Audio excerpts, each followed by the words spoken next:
Good morning, mabilis ang layout ng design ng ating prayers for the GC guys. Today is 07 December 2023. Ang ating font ay AB Garamond, size 12. Text color ay neon blue. Highlight color is yellow. Naka-bold, naka-italic yan. So type na natin 07 December 2023 from Family GC. Okay.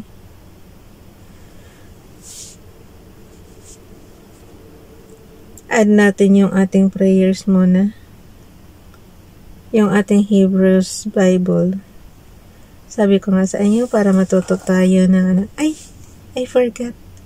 Yung mga gustong sumali nga pala sa Family GC guys, pakikontak yung aming founder, Harry B. De La Cruz, or yung mga admins, co-founder Moti, admins Roger Pacatang, Aileen Samarin, Aiki Akma, Sara Golingana, ni Elsa sa Amerika, at ang inyong lingkod, Ralph Lion Pagobo Vlogs.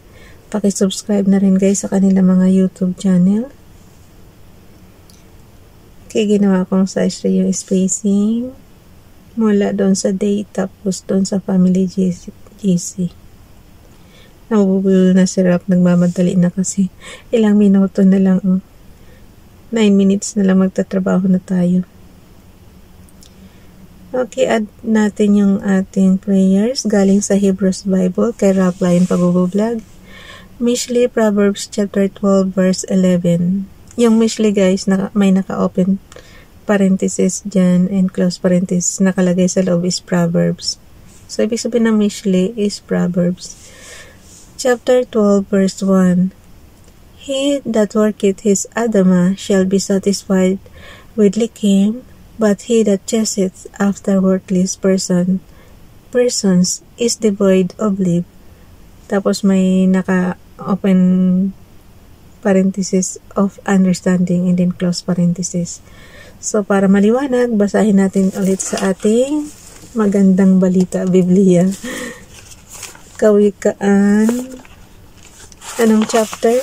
11 verse, chapter 12, verse 11. Ang taong masipag ay sagana sa lahat. Oh, he that worketh his Adamah shall be satisfied with likim. Oh, sagana is likim.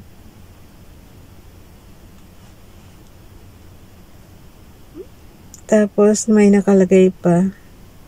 Ngunit ang isang hangal sa yaman ay salat. But he that chaseth after worthless persons is devoid of lib of understanding. Lib is salat. Oh. So, kahit paano guys, may natutunan tayo ng Hebrews words kahit paano. Kayo na bahala rin mag-explore sa inyong mga lingwahe na ayon sa inyong lingwahe na naiintindihan nyo. Basta tayo, mayroon tayong verses pa isa-isa tuwing nagagawa tayo ng prayer. Sabi ko nga sa inyo, mas maganda nga itong Hebrews ilagay sa subject natin sa mga eskwelahan para matuto tayo ng ibang lingwahe. Maganda kaya yung linguistica guys. Tingnan mo si national hero natin si Jose Rizal. Diba ang dami niyang alam na na salita. Pwede siyang mag-Kastila, pwede siyang mag-Cantonese kasi diba nakatira din siya dito sa Hong Kong dati. Yun. Wala, pag marami ka kasing alam na lingwahe guys, I think, parang feeling ko, sagana tayo sa wisdom pagkaganyan. So, i-add pa natin yung isang isang prayer kay Prince, plus image, yung plus sign doon guys sa itaas ng yung menu bar natin. Ayaw talaga, bakit? Ayun, pumasok din. Put on the hold. Pagka ganyan guys, nagluluko talaga yung internet connection nyo. Kahit anong pindot nyo, di ba matigas siya. So yun, ibig sabihin wala kayong connection yan. Put on the whole armor of God that ye may be able to stand against the walls of the devil. Ephesians chapter 6 verse 11. Aba, puro verse 11 yung ano natin ngayon na. Iba-ibang aklat nga lang. Isenserte yung number 11 today. Okay, punta naman tayo sa ating repost prayers guys. Bilisan na. Punta tayo sa number 7 slides ng year 2022 ito, December. Slides number 7. Okay. Oh, isali ko nga to. Copy. Maganda eh. Yung sa Exodus. December. Paste mo na. Nakalagay guys, oh. Exodus chapter 20 verse 1 to 5. And God spake all these words, saying, I am the Lord thy God, which have brought thee out of the land of Egypt, out of the house of bondage. Thou shalt have no other gods before me. Thou shalt not make unto thee any graven image, or any likeness of anything that is in heaven above, or that is in the earth beneath, or that is in the water under the earth.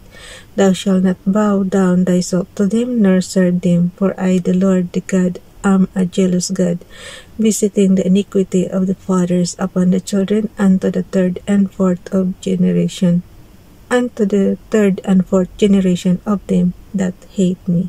Bible King James Bible. Ay, sabi ko na sa inyo, ayaw niya talaga ng Diyos-Diyosan. Kahit mga anong klaseng images yan guys, sa kahoy man yan o sa bato man yan, ayaw niya na sumamba ka sa ganyan. Kasi nga, sabi, siya na rin nagsabi, nagsiselos siya, ganun. Ayaw niya ng may iba pang Diyos, laban kay Father God. So, copy pa natin tong isa. And then, punta tayo ulit sa docs. Ganyan lang ginagawa ko guys.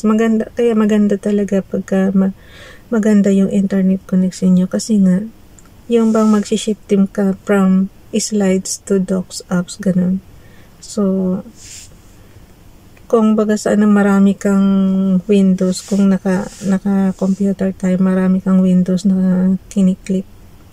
Pero mabilis. Ito kasi pagka cellphone, pag nag-shifting ka from docs apps to slides apps to docs apps, pag gapang yung internet connection mo, wala. Maiinis ka lang. So, basahin natin yung kay Rowena Libraso. Paki-subscribe sa kanyang YouTube channel. Every day is a blessing when we appreciate our life. Today is a good day. Good morning. Galing sa pick mix niya. Kinuha yan kay Mother SP naman. Itong sa FB Esperanza Tintero Gutierrez niya. Paki-follow na lang sa kanyang Facebook account.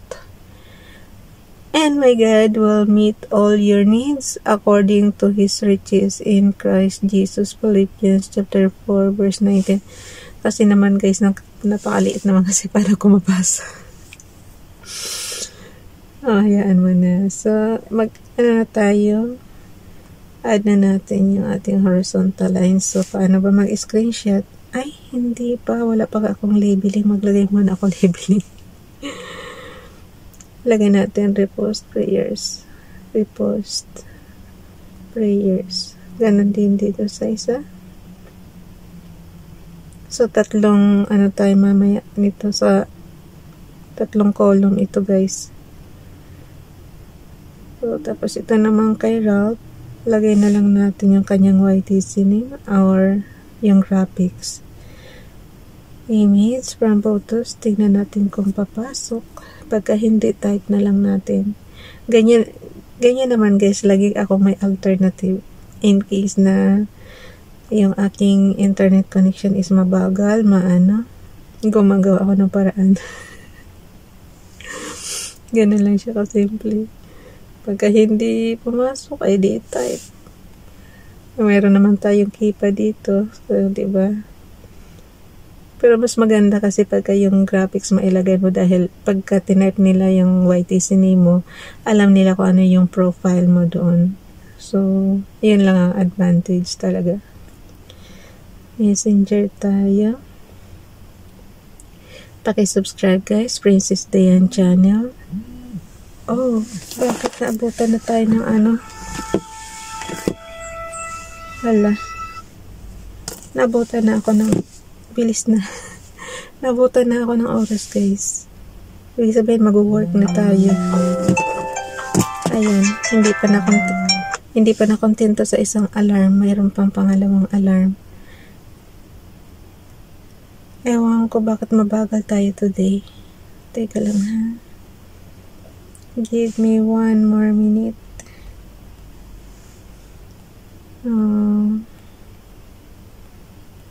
Screenshot ko na guys.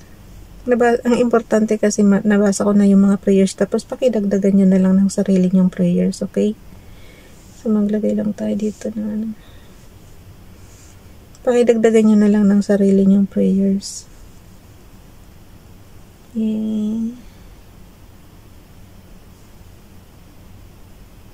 Yung binasa ko kanina sa Bible, no? Yung nanghinayang talaga ako sa temple ni King Solomon, bakit wala na sa generation natin. Pero nakalagay sa Bible hanggang ngayon, may ando doon pa. Pero alam natin na wala na talaga siya doon. Kasi nga, di ba nasira na ng panahon ng siyempre hindi mo iwasan yung gera-gera, gano'n. So, sayang talaga, puro pa naman yung ginto. Ang yayaman nila nung araw, no? Na-imagine ko, panay ang, di ba, nung panahon ni Moses is, humihingi sila ng pagkain, wala silang maiinom. Pero napakarami nilang, nilang alagang mga animals, mga kung ano-ano. Parang inaano ko, magrereklamo ka sa amin ngayon, sa panahon namin ngayon, ang kailangan namin bilhin kilo-kilo lang. Sa panahon niyo, buo-buo talaga yung mga animals na karay-karay niyo. Hindi pa pala pagkain sa kanila yun. Kasi makikita mo sa dasal nila, nila, sa reklamo nila sa panahon ni Moises, diba?